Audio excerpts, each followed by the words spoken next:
Bukan sampah yang menggunung. Sampah menumpuk di jalanan. Tumpukan sampah plastik mengambang di empang dekat permukiman kawasan Marunda. Penuhi sampah di sepanjang pantai.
Dari kelompok 4 Hukum Lingkungan akan menampilkan hasil daripada proyek kami. Tetapi sebelum itu, izinkan kami untuk memperkenalkan diri. Perkenalkan, nama saya Devi Permata Berbangun. Saya Iwan Oktavian Nababan. Saya Kaputrian Hombi. Saya Separasi Menerang. Nama saya Renzo Mbak. Selamat menyaksikan.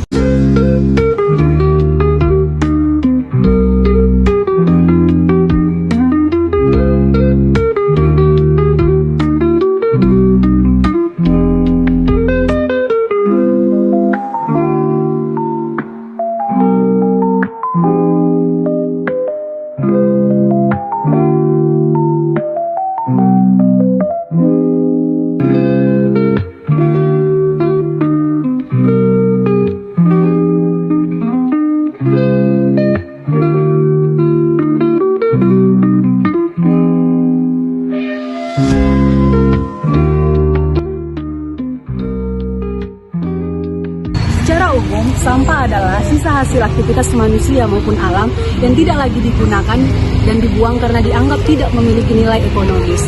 Sampah bisa bersumber dari industri, dapur rumah tangga, pertanian, pasar, maupun tempat umum lainnya. Adapun undang-undang yang mengatur tentang sampah terdapat pada Undang-Undang Nomor 32 Tahun 2009 tentang Perlindungan dan Pengelolaan Lingkungan Hidup.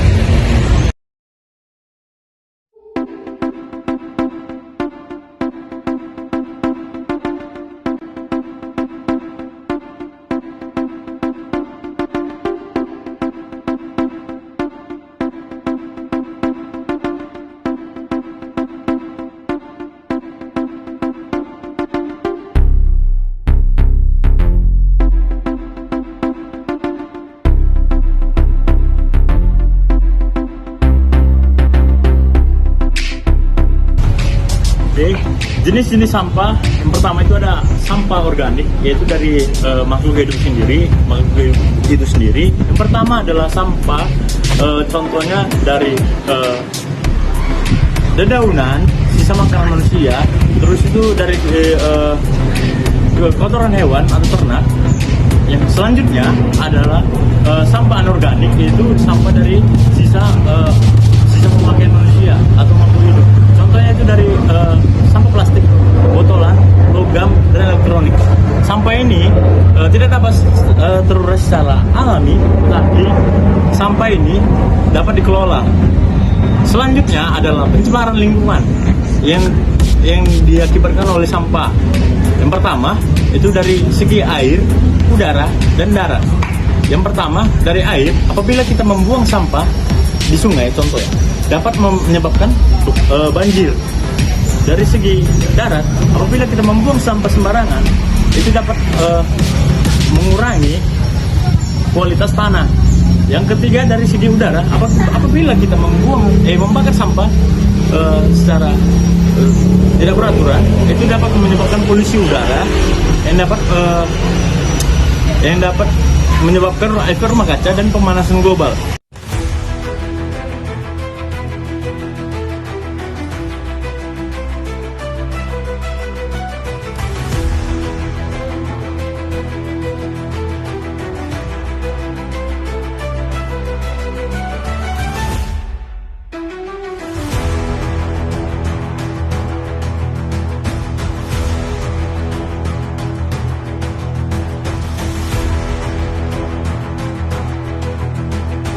Dari perbuatan sepele dan kelalaian yang kita lakukan setiap hari, ada 3 dampak pembuangan sampah yang biasa kita hadapi. Yang pertama itu pencemaran udara, di mana pencemaran udara ini menyebabkan adanya bau-bau tidak sedap yang muncul dari sampah-sampah yang kita buat.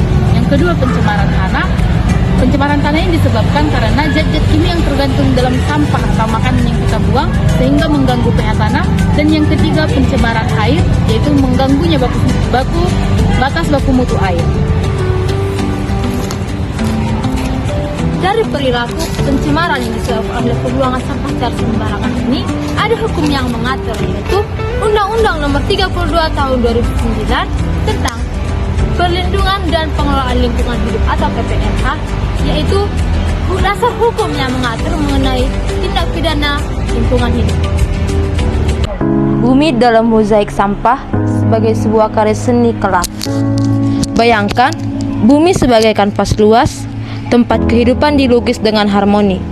Namun kini, warna-warni indahnya perlahan tertutup oleh pecahan-pecahan tak bernilai. Plastik yang terbang di udara, botol kosong yang terapung di sungai, dan sisa-sisa kehidupan yang dibuang tanpa pikir panjang. Tanpa sadar, kita semua tengah membentuk sebuah mozaik, bukan dari keindahan, tapi dari sampah yang merajalela. Mozaik ini adalah karya seni kelam. Setiap fragmen sampah yang berserakan menjadi simbol dari egoisme dan kelalaian manusia. Kita menyusunnya dengan tangan-tangan tak peduli, membiarkan bumi menjadi galeri penderitaan yang terbuka. Tak ada bingkai emas, hanya debu, bau busuk, dan luka ekologis yang menganga. Apa yang dulu hijau dan jernih kini buram dan tercemar. Alam menangis dalam diam, sementara kita terus berkarya menciptakan seni yang justru merusak. Karya ini bukan untuk digaungkan, tapi untuk dirunut. Masih ada waktu untuk menghapus mozaik kelam ini, untuk mengganti setiap keping sampah dengan tindakan sadar, peduli, dan bertanggung jawab. Mari bersama ubah arah kuas kita, bukan untuk melukis kehancuran, tapi untuk memulihkan kehidupan. Nah, jadi dari banyaknya masalah dan fenomena yang terjadi mengenai masalah lingkungan hidup, terdapat beberapa solusi yang dapat dilakukan, baik itu dari pemerintah sendiri, penegak hukum, serta juga masyarakat. Nah, pemerintah di sini berperan penting untuk menyediakan fasilitas seperti tempat sampah di tempat-tempat umum serta pembedaan antara sampah organik dan anorganik, di mana diharapkan masyarakat dapat membuang sampah pada tempatnya serta pembedaan sampah tersebut. Selanjutnya, pemerintah dapat mengadakan ataupun melakukan sosialisasi dan edukasi mengenai pentingnya pengelolaan lingkungan hidup, baik itu secara langsung, seperti datang ke sekolah-sekolah ataupun ke tempat masyarakat, serta juga adanya sosialisasi ataupun edukasi yang dilakukan, baik itu dari media sosial seperti iklan televisi, ataupun saluran khusus yang membahas mengenai lingkungan hidup. Selanjutnya, penegak hukum di sini berperan penting, di mana adanya pentingnya regulasi dan penekanan yang lebih. Oleh sebab itu, kita sebagai bagian daripada masyarakat maupun sebagai penghuni daripada bumi ini haruslah menjaga, mengurangi dan mengelola daripada penggunaan sampah itu sendiri demi kebaikan dan kenyamanan kita di bumi ini, serta bumi ini sebagai rumah kita umat manusia.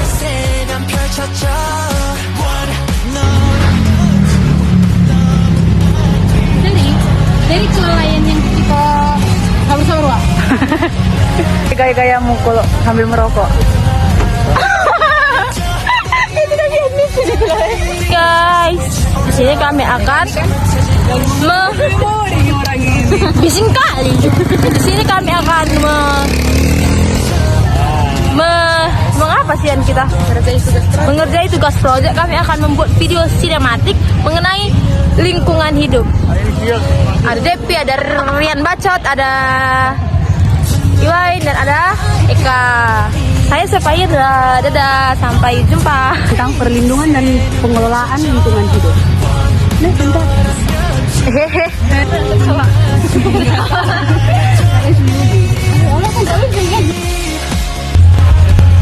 Undang-Undang Nomor 32 Tahun 2009 tentang perlindungan dan pengelolaan lingkungan hidup. Dah.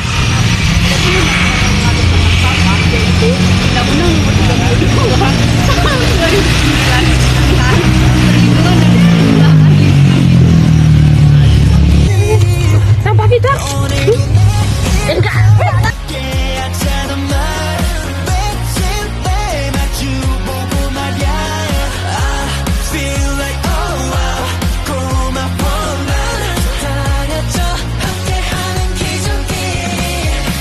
Kisah ini Korean jangan lagi bersiap-siap. Nanti yang terakhir kami lagi menyaksikan gitu. Selamat menyaksikan.